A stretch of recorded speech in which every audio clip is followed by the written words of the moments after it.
Hola mis queridos amigos, muy buenos días.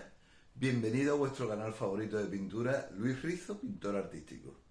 Este es el vídeo número 169 y vamos a hablar de la temperatura en la pintura, que no tiene nada que ver con un factor atmosférico, pero un poco tiene que ver, porque la verdad es que estamos utilizando colores propios del verano o colores propios del invierno.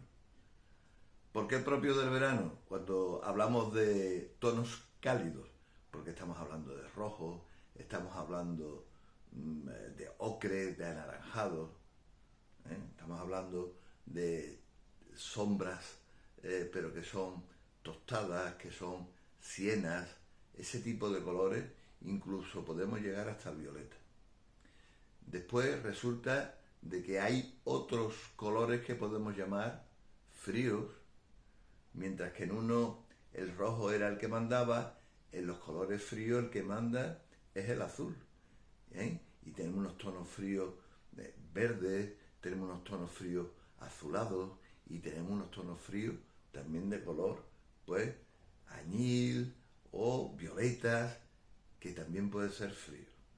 Y hay colores como estos que he dicho antes, como los verdes y los violetas, que pueden estar a caballo entre frío y caliente. Bueno, pues toda esa relación que tiene el color con el aspecto cálido o frío del cuadro, le llamamos temperatura en la pintura. Aquí tenemos un ejemplo de temperatura en la pintura. Bueno, esto es algo que estoy trabajando y que dentro de un rato os voy a explicar. Intro y seguimos.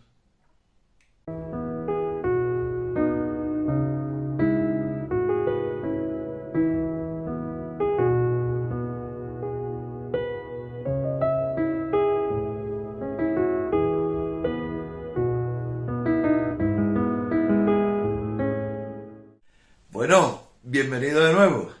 Bueno, pues quería explicaros lo que pasa en este cuadro que estoy haciendo. No lo puedo mostrar todo porque esto es una sorpresa y para determinadas personas, y no lo quiero mostrar entero, pero sí voy a mostrar algo ínfimo, pequeñito del cuadro. Es un cuadro de muy buenas dimensiones. Bueno, pues aquí tenemos un ejemplo de lo que puede ser la temperatura en la pintura, y hay cuadros que se pueden pintar en tonos fríos, enteros. Hay cuadros que se pueden pintar en tonos calientes, completos. Y hay cuadros que se pueden mezclar, tonos fríos con tonos calientes o tonos intermedios. Es fundamental. Todo depende del buen gusto que tenga la persona, el pintor, el artista, que esté usando su cabeza, sus manos y su corazón para hacer una obra de arte. El corazón habla por el sentimiento. El sentimiento es algo que los pintores mostramos, y sobre todo lo mostramos en lo que estamos pintando. La cabeza, el sentido común, la forma de enfocar, el cuadro, la forma de componer, de hacer la composición del cuadro. Y las manos, la habilidad que tengamos para pintar. Es fundamental la habilidad. Es fundamental pensar un poco y distribuir las cosas de forma manera que el ojo vea que está correctamente todo colocado, que no nos chirríe, que no sea una cosa que la miremos y digamos, ¿aquí qué pasa? No, que sea un tono armonioso, que haya armonía dentro de la composición. Pasa en la música muchísimo. Yo comparo mucho la pintura con la música. ¿Por qué? Porque una música a base de dientes de sierra, pues quizás sea una magnífica obra de arte conceptual, pero a mí me gusta algo que sea más armonioso, algo que sea agradable de escuchar, algo que en un momento sea descriptivo. Pues, ¿por qué comparo yo la música con la pintura? Porque hubo unos pintores fantásticos en una época determinada, estamos hablando del romanticismo, y también hubo unos compositores fantásticos en esa época, como por ejemplo Mussorgsky. Mussorgsky, un compositor Modest Mussorgsky, fue un compositor ruso que fue capaz de enseñarnos una exposición de pintura, los cuadros de una composición a través de una exposición, a través de su composición musical. El sentimiento, lo que le transportaba un cuadro de lo que él estaba viendo, de lo que estaba sintiendo, de lo que estaba pensando a la hora de ver, de contemplar esa exposición, fue capaz de transmitirlo. Animo a las personas que no conozcan cuadros de una exposición de Mussorgsky, que lo busque por ahí, por cualquier sitio, porque por internet lo podemos localizar fácilmente, y que escuchemos. Es una delicia. Y como este hubo otros muchos músicos, otros compositores que fueron capaces de acercarse al mundo de la descripción. Bueno, pues los pintores lo que hacemos es describir realidad, describir fantasía, describir cosas oníricas, sueños. Nosotros en España tenemos un pintor que fue capaz de transmitir sueños, como por ejemplo fue Dalí. Dalí fue un compositor, pintor, que fue capaz de componer su obra de arte y mostrarnos, pues, sentimientos, sueños, fantasía. Tenemos otros muchos pintores que lo que pintamos son, pues, realidades o unas fantasías, hechos que sucedieron y que recreamos para que la persona que contemple el cuadro sea capaz, bueno, pues de tener una idea aproximada de lo que ocurrió en esa época con la pintura histórica y cosas así, ¿no? Bueno, pero de todas formas sigo hablando de la temperatura, que me estoy yendo del tema. ¿Qué es lo que pasa en este cuadro que os estoy mostrando? Pues que es un poco una composición en donde aparecen, pues, las distintas temperaturas que puede tener un cuadro. Esto es una composición muy cálida, porque se supone que acaba de salir el sol por la mañana, con esos tonos anaranjados que desprende, con esos tonos ocres, esos tonos preciosos que tenemos por la mañana, que son mucho más vivos, aunque parecidos a los del atardecer. Los del atardecer hay unos rosas, hay unos rojos en el cielo tremendo, pero por la mañana tienen mucha más fuerza, porque el sol está subiendo hacia el horizonte y no se está yendo, y eso da cierta fuerza a la luz, que es fundamental a la hora de entender la temperatura. Bueno, pues tenemos una zona, que es esta de las viviendas, de las casas, que tenemos una temperatura cálida. Después tenemos unos tonos verdes que son semifríos, fríos aquí, pero aquí se van acercando al calor, una zona intermedia.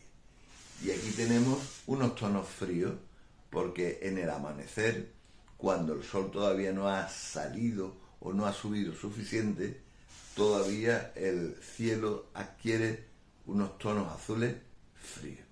Entonces aquí hay una composición donde tenemos mezclados, bueno, pues frío, cálido y unos tonos medios en esta parte.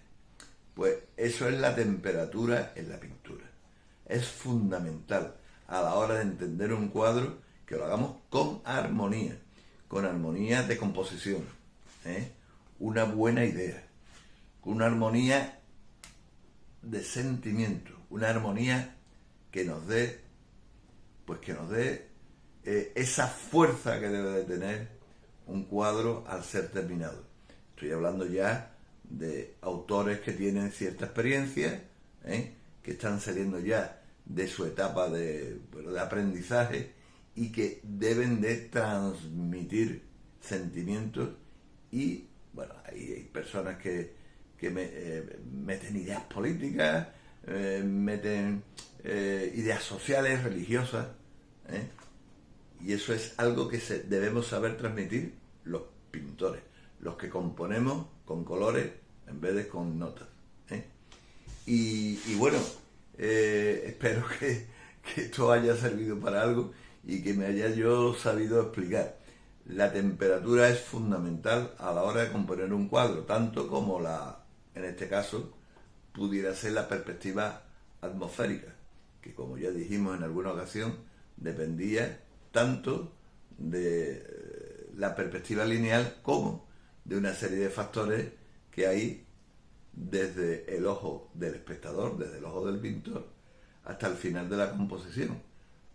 Humos, tierra flotando, agua, en fin, hay una serie de insectos que con sus alitas también nos dan un cierto tono al espacio, a la atmósfera que hay entre el espectador y la composición que vamos a pintar. Y esto es fundamental ahora de tener en cuenta qué es lo que hay que hacer para pintar un cuadro. Bueno, y espero explicarme definitivamente con esta foto. Fijaros, el color predominante, el azul. Va a faltar muy poquito para que de pronto el sol naciente convierta algo frío en una temperatura cálida. Primeros rayos de la mañana, cruza toda la atmósfera y le da un tono anaranjado a esta Giralda de Sevilla, flor de esta ciudad. Bueno, espero que os haya gustado y que yo me haya sabido explicar en la medida de lo posible. Bueno, mis queridos amigos, hasta aquí hemos llegado. La semana que viene vamos a hablar, o mejor dicho, vamos a pintar, que me la ha pedido mi tocayo Luis J. Vamos a pintar una rama de almendro. Y hay alguien que lo pintó estupendamente bien. Y vamos a hablar un poco de la vida y de la obra de Van Gogh. Porque Van Gogh tiene por ahí unas ramas de almendro pintadas preciosas.